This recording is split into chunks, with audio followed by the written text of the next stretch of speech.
Assalamualaikum, Attorney Abbas muli. Welcome sa Law and Crime Daily.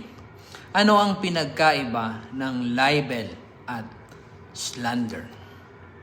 Itong libel at slander ay dalawang uri ng paninirang puri.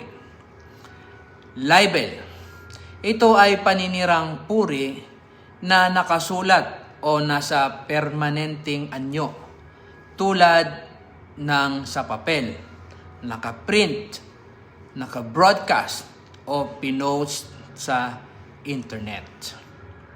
Slander, ito ay paninirang puri na pasalita o sa pamamagitan ng mga kilos o galaw.